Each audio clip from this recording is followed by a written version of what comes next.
Does a wild camp get any better than that? Oh, man, last night, this morning, superb. Right, and the best bit about that effort last night, apart from everything else you've seen, is that there's only 11 or 12 miles left on the last day to Aviemore, and it gives me lots of time to finish off and enjoy the last day.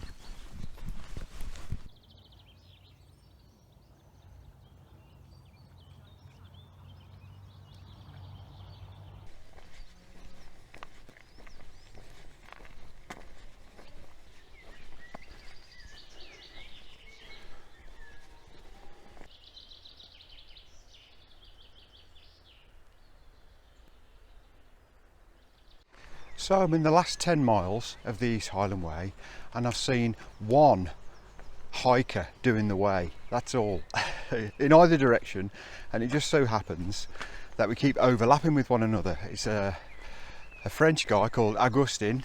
Hi Augustin, if you're watching this. And so there's hardly anybody walking this trail, and all the reports about it being quiet are true. I've only even seen one other hiker, a hill walker by Newton Moor, and that's it. So if you want to get away from it all, this might be your one. Oh, all the money I had, I spent it in good company, and all the harm that I did, I lost was done to none but me. And all I've done for want of a wit to memory now I can't recall. So fill to me the fountain glass. Good night and joy be with you. It's funny, after the crashing noise of those rapids, you come in just a few hundred yards and all you can hear is birdsong.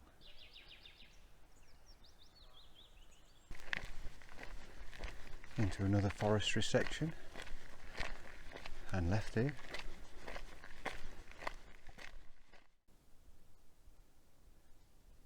Silence. This seems altogether more tranquil, almost like a managed environmental forest rather than the commercial logging enterprise that was back by Loch Insh earlier in the walk. It's beautiful.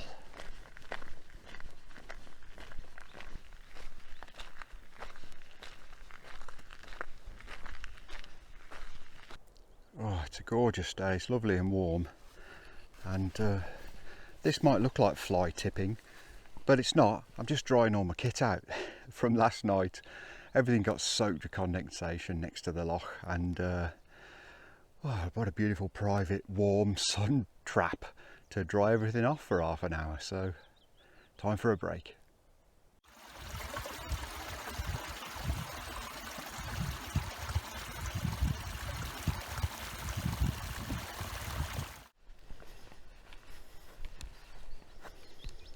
It's Drake's Bothy. Just popped out into this clearing. It's a nice place to have a break or camp.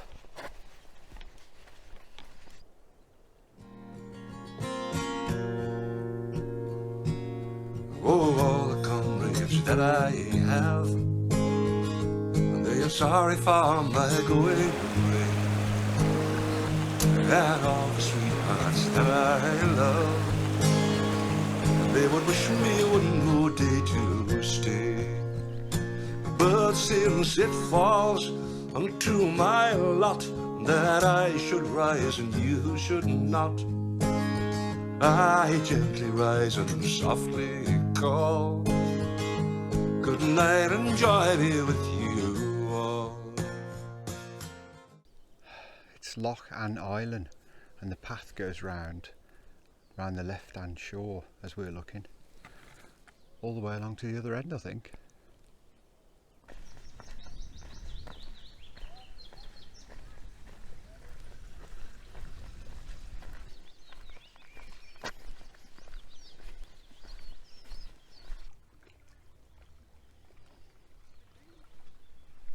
That's the island castle on Loch Insh, and apparently there's an eagle's nest on there somewhere. On to the final stretch now, the last 3.5 miles.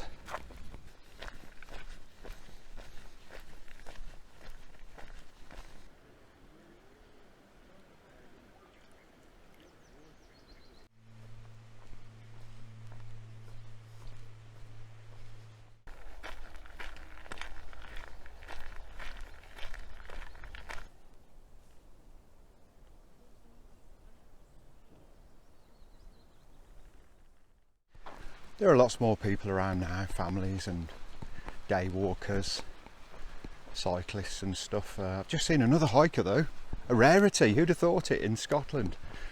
He's the third hiker I've seen in 80 miles. So I've been gathering my thoughts about the East Highland Way to tell you what I think about it, and as with all of them, there are pros and cons, aren't there? So let's start with the positives. There's no denying the views are terrific, and it's the long distance vistas. You know, you can see for 20, 30, sometimes 40 miles, a whole range of mountains all queued up for relatively little elevation. There's not much effort climbing to the top of hills, so that's a big plus. And the other big plus is that there aren't many people around. If you're a solitary walker like me, or you just like to get away from it all, that's also good. But it depends what type of person you are and how you like to hike. I've got to move on to the negatives now though, and there are too few way markers. I've seen 6 of those discs screwed to posts in 80 miles. And about 20 of those orange paint spray splodges. That's it. The other thing is wild camping sites. There are very few of them. You would think there would be loads, but there aren't, because it's unsuitable ground, hilly or boggy, or lots of sharp objects on the floor, tree roots or whatever. And the other thing is, part of the thing I like about the other trails that I've done is the camaraderie with other hikers and other people who give you a smile and a few words because they're either on the trail themselves, or they've done it in the past, or they want to do it in the future. And there's lots and lots of people chatting to you about that sort of thing on the coast to coast and the West Highland Way in particular. And I love all that. That's great. So that's absent here on the East Highland Way, I'm afraid. So all in all, I've enjoyed it, but you've got to be careful of the pros and cons to decide whether it's for you or not, and I think that's fair enough. So map time. So you saw me camping on the near to the beach on Loch Insh. What a beautiful morning that was. It went from crystal clear to misty to sunshine to a little bit of fog, then crystal clear again. Beautiful. And that breakfast, oh fantastic. Anyway, got rolling out the back here and up and round a few sections, and then we got to, there's a bridge here, yeah, Feshy Bridge. That was that thunderous water going underneath, and then round the corner there, and then it was steeply up and through more forestry section. It's quite nice, that forestry section, very peaceful, beautiful day, wasn't it? Went through here. Oh, around here somewhere was where I dried off all my stuff. There was loads of condensation from camping next to the loch, so dried all that off. Then there was lots of rocky boulders, and the path was quite narrow. There was loads of bushes left and right, and trees and rocks and exposed roots, so your eyes were glued to the ground for fear of stubbing your toe or tripping, and that's why things like Drake's bothy just creep up on you, and suddenly it's there right in front of you. And then a little bit after that, the same with this loch here, Loch Gamna, and then you go round again, and Loch Insh was the same, you know, because you're staring at your boots, trying to avoid a mishap. There's the castle with the little castle island, and then through there. So from this point on, it was much busier. I mean, it wasn't too bad, but that's what it was like. And these little smaller lochs were cropping up left and right. Very pleasant little stroll all the way in. and eventually into Aviemore and the finish. It's always a bit of a shock to the senses after 4 days alone hiking in the hills. There isn't actually anything that I know of that marks the end of the trail here at Aviemore, which is a pity. No marker stone or trailhead stone or anything like that. So most people just end here at the railway station, but I've got a personal connection with the town, and I'll just go and show you where I'm going to finish. So here at the Cairngorm Hotel at Aviemore is where our good friends Chris and Karen got married, so it's a perfect place for me to end the East Highland Way and raise a glass. So filter me the parting glass. Cheers. Good night and joy be with you all.